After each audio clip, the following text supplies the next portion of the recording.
कोई भी हाजी अगर हज करके आता है तो वो ये दावा नहीं कर सकता कि मेरा हज कबूल हुआ, कोई भी दावा नहीं कर सकता। और आज के दौर में 3 लाख रुपए से 4 लाख रुपए के बीच में तकरीबन एक हाजी का खर्चा है ना, इतना ही है ना, 3 से 4 के बीच में तकरीबन। और 2 हाजियों का तकरीबन 7 से 8 लाख के बीच में। इतना रुपया पैसा खर्च करने के बाद भी कोई ये नहीं कह सकता मेरा हज कबूल हुआ। लेकिन जिसके पास 8,000 रुपए नहीं है तो वो तो उस दौलत से महरूम। इतने पैसे कहां से लाएगा? अगर बेचारा गरीब है और उसका दिल मलमला रहा तो फिर क्या करे? मगर सुन लो, मेरे नबी ने उसे भी महरूम नहीं रखा। ऐसा अमल बताऊंगा जो नबी ने बताया, तुम्हें ऐसा अमल बताऊंगा तुम्हारा 1 रुपया भी नहीं लगेगा, 1 चवन्नी भी नहीं लगेगी, 1 पैसा भी नहीं लगेगा और तुम्हें हज का सवाब मिल जाएगा, तुम्हारा हज हो जाएगा। वाह वाह वाह, सुभान अल्लाह सुभान अल्लाह। और ये भी सुन लो, वो हज होगा तो वो भी हज मकबूल। जी जी बेशक। और उस हज की गारंटी कोई मुफ्ती साहब नहीं ले रहे, कोई मौलाना नहीं ले रहे, बल्कि नबी ले रहे। बेशक बेशक, सुभान अल्लाह। बता दूं, बगैर रुपये बगैर पैसे का उसको महरूम नहीं रखा गया। तुम्हारे पास एक दौलत है जो हज का सवाब, और मैं तो ये कहता हूं अगर वो दौलत तुम्हारे पास हो तो रोजाना ही 1 हज का सवाब, वो भी हज मकबूल का सवाब है। जरा तवज्जो से सुन लो प्यारो, वो कौन सी दौलत है? वो दौलत है तुम्हारी माँ और तुम्हारे बाप, तुम्हारे माँ बाप की दौलत है। अल्लाह तबारक व तआला ने जिसे माँ जैसी दौलत अता फरमाई, बाप जैसी दौलत अता फरमाई। ओ नौजवानों, अगर तुम्हारे पास कोई रुपया नहीं, कोई पैसा नहीं है तो सुन लो, माँ बाप की खिदमत कर लो, माँ बाप को राजी कर लो। शाम को जब माँ बाप सो जाए और तुम भी अपने बिस्तर पे जा करके सो जाओ, सुबह को जब आँख खुले तो माँ बाप का जा करके मोहब्बत से प्यार भरे अंदाज में दीदार कर लेना।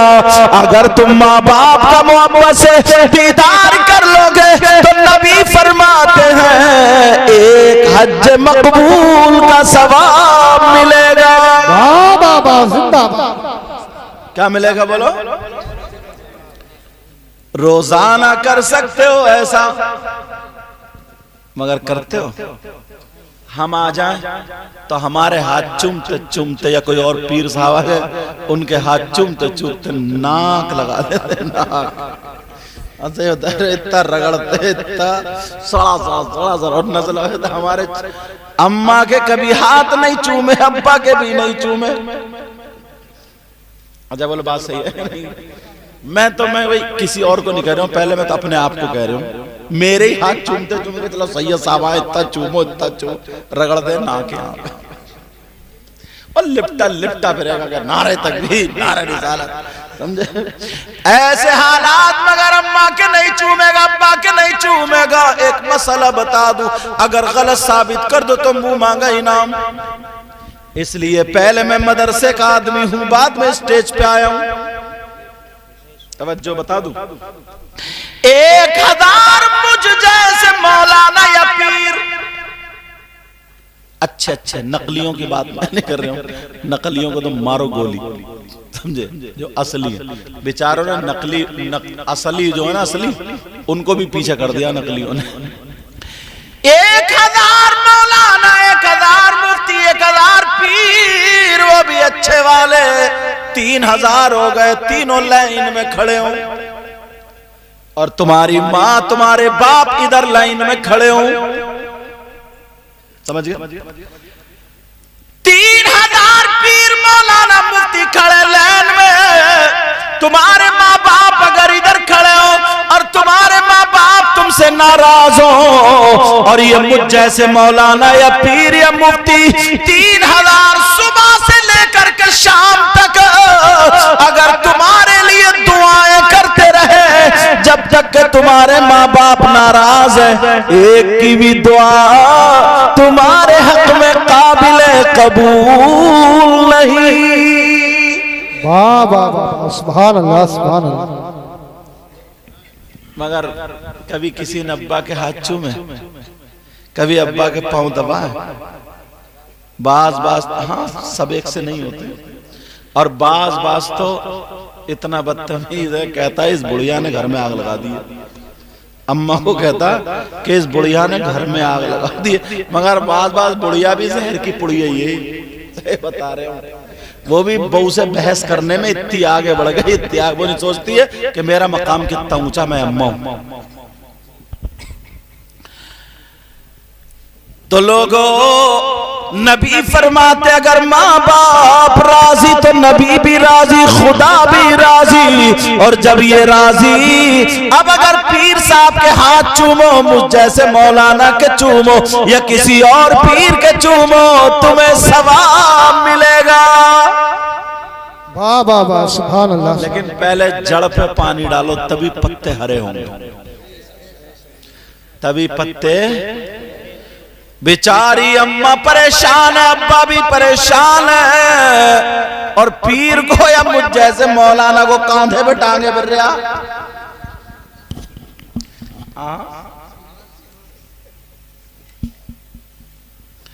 आजा कुछ कुछ मौलाना भी ऐसे होते हैं। हमारे यहाँ ना बहेड़ी है, बहेड़ी के आगे पीलीभीत शरीफ है।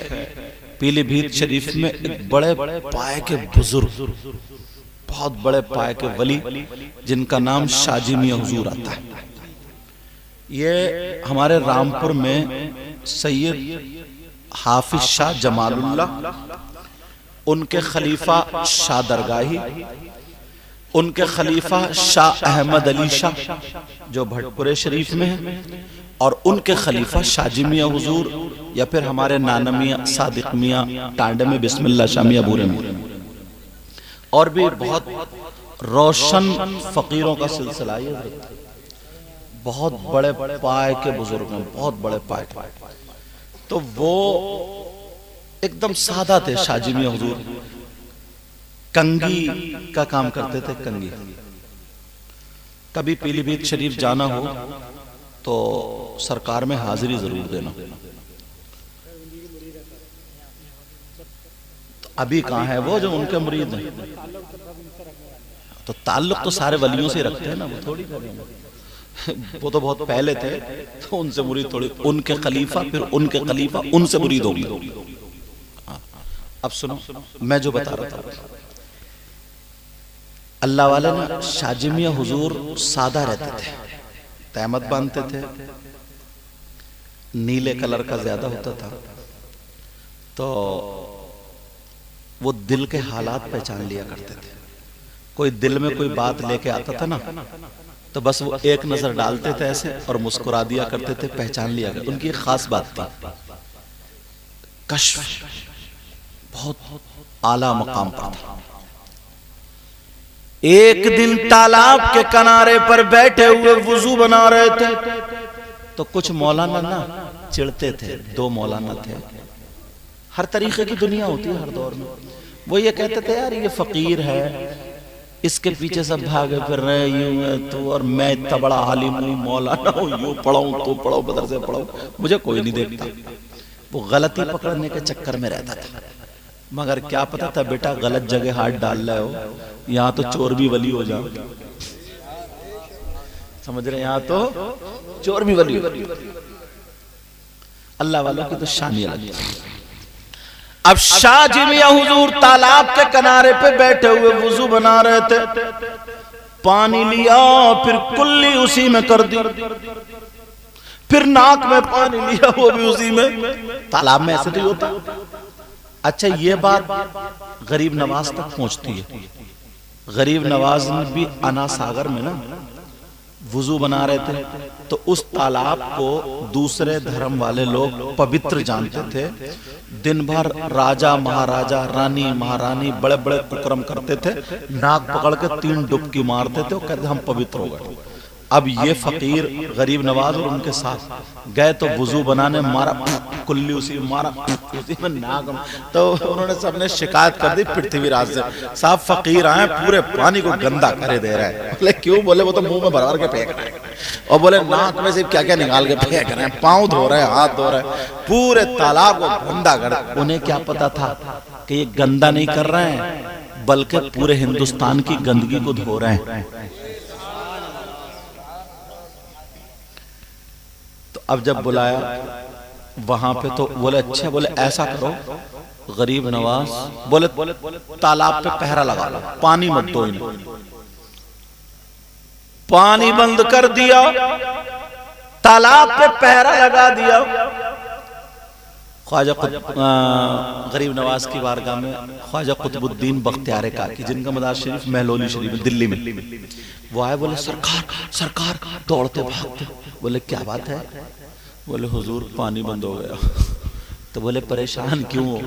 हम पे तो अब से थोड़ी, जंग बदर से ही बंद होता हुआ आया। बोले जंग बदर पे हमारे खानदान पे हुआ, करबला में हमारे खानदान पे, हिंदुस्तान पे हम पे हो गया। बोले सरकार पैरा लग गया, अब वुजू तो वुजू रहे, पीने को भी नहीं मिलेगा। गरीब नवाज बोले ये पानी मेरे नाना के सदक़े में बना, कोई माइका लाल रोक नहीं सकता, इसलिए बदर में पानी बंद किया गया तो हमने सब्र किया, करबला में पानी बंद किया तो हमने सब्र किया, मगर अब हम सैयदों का पावर दिखाएंगे।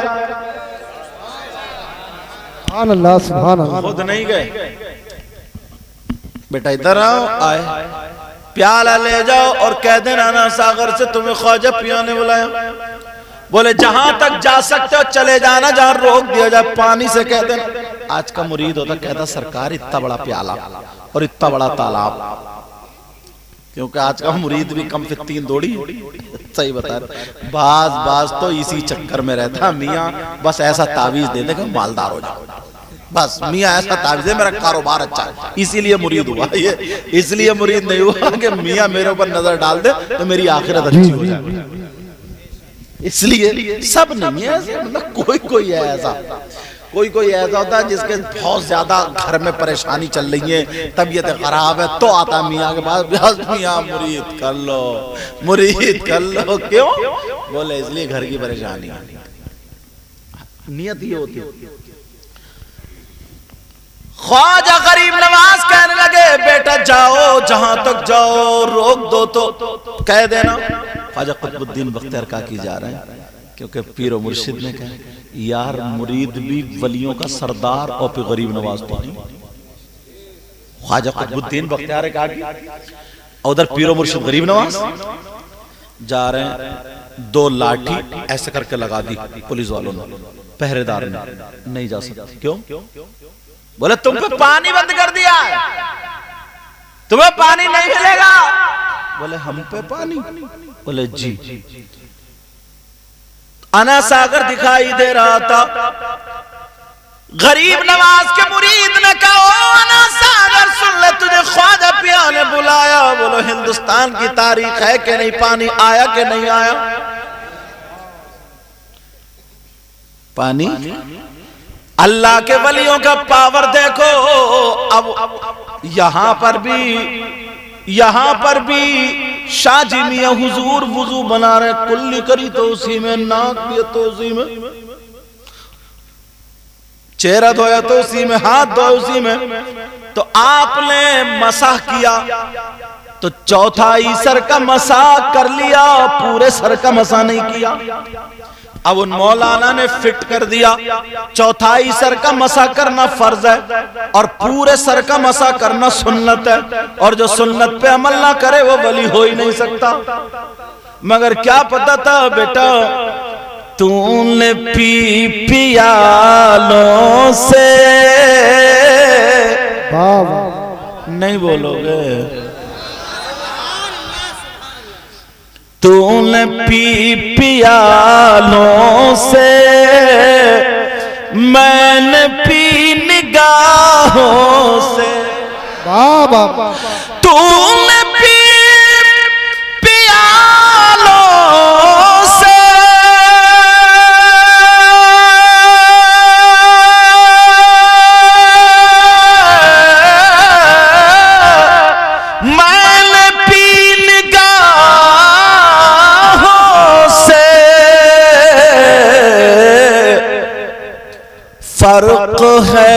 बहुत साकी मेरे तेरे पीने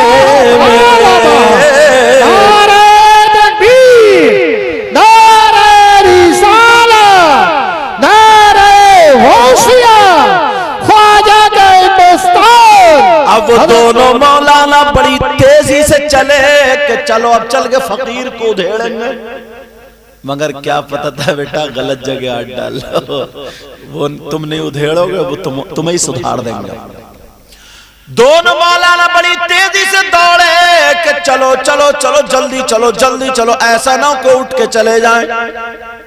काफी दूर थे। शाहजी मियां हुजूर वुजू बना के तालाबी पे बैठे रह गए, उठे ही नहीं, पानी में ऐसे ही करते रहे, ऐसे करते रहे, ऐसे करते रहे। अब ये एक दूसरे का हाथ पकड़ के चलो जल्दी चलो जल्दी चलो जल्दी चलो।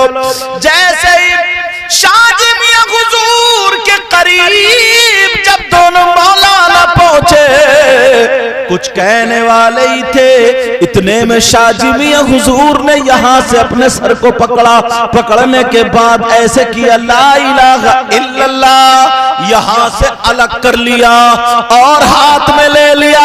लेने के बाद तालाब में पूरा सर डुबो दिया, कहने लगे ला इलाहा इल्लल्लाह, फिर निकाला फिर डुबो दिया इल्लल्लाह, फिर निकाला फिर डुबो दिया ला इलाहा इल्लल्लाह। 3 मरतबा डुबोने के बाद वो सर को गर्दन पे रखा और कहने लगे मुहम्मदुर रसूलुल्लाह, और दोनों मौलाना से बोले मौलाना मसा तो छोड़ो, अब तो पूरा गुस्ल भी हो गया। अरे यार इस पे तो मजमे से नारा लग जाना चाहिए। नारे तकबीर, नारे रिसालत, फैज़ाने शाहजी मियां हुजूर, नारे हैदरी। ये अकेले ही काफी, तुम आराम करो, तुम आराम करो। मैं उनसे कह रहा था, मैं इन तक मोहब्बत पहुंचाना चाह रहा था कि देखो कौन सा बंदिया अकेले ही डटा पड़ा, पूरे खेत को अकेले ही जोतेगा जी। ऐसा हो जाए। एक जगह जब मैं जसपुर में पढ़ाता था हजरत, तो गालिबन बासपुर में या मुंडिया में कहीं तकरीर कर रहा था, जाड़े के दिन थे, तो यहाँ और आगे मेरी कुर्सी थी और मैं जोश में तकरीर कर रहा था, और ये खड़े होकर जब नारा लगाया ना यहाँ पे, और एक चचा मियाँ नीचे बैठे थे और ये बोले ना, ये सांस भूल गए। अब इन्हें जब चक्कर आया तो बड़े मियाँ की गोद में पड़ाक से आगे गिरे, उधर बड़े मियाँ सांस भूल गए, दोनों फड़फड़ा रहे, और मैं तकरीर के बजाय दुआ करने लगा, ये अल्लाह इन दोनों की हिफाजत कर, अल्लाह इन दोनों की हिफाजत। सच में पूछो इनसे, बोले अल्लाह इन दोनों की हिफाजत कर। 1-2 मिनट में देखा दोनों बैठे हैं। बड़े मियाँ बोले क्या हुआ, ये बोले क्या पता क्या हुआ। तो इन्हें पीछे भी डाल कर नारा लग रही है, ऐसे भी किस बात का कि आदमी अपने आप ही खो दे। तो ये तुम तो आराम करो बस, कोई मत बोलियो, अकेले ही काफी। तकरीर मैं करूंगा, बाकी अकेले काफी। अब शाहजी मियां हुजूर कहने लगे, अच्छा आप लोगों की समझ में आ रही है? कहीं ऐसा तो नहीं थक गए हो? थके तो नहीं हो? तो फिर हाथ उठाओ, कौन कौन थक गया? अच्छा तुम तो इमाम साहब भी उठा रहे, इमाम साहब उठाने वाले थे, कहाँ से कर ले मुंह तक तो इमाम साहब भी ले आए, अब दांत को रहते रहे ऐसे। जब तुम्हारे गांव के इमाम साहब ही थक गए तो हम जा रहे हैं, सोने नहीं दूंगा। इतनी मोहब्बत इन्होंने, मौलाना अब्दुल करीम साहब ने इतने फोन किए, लोकेशन डाल दी, हजरत कहाँ पहुंचे? अरे मैंने कहा मैं पहुंचूंगा, इंशाल्लाह पहुंचूंगा। और इन्होंने अपनी तकरीर रोक दी है मेरी वजह से, हजरत को टाइम ज्यादा हो जाएगा, अल्लाह इनको सलामत रखे, समझ रहे? तो सोने नहीं दूंगा मैं, तुम कितने भी सुलक्कड़ हो तब भी सोने नहीं दूंगा मैं, आज सुनाऊंगा जरूर। अच्छा कोकावाज के नहीं सोते क्यों? अच्छा जल्द से समझ होते ही नहीं यार, मुझे तो इंसान ही लगा है, चमगादड़ तो है नहीं। तवज्जो है मेरी तरफ। अल्लाह ताला सलामत रखे तुम्हें सबको। अब मत उठाइयो, हाथ संभल के उठाइयो। इमाम साहब बेचारे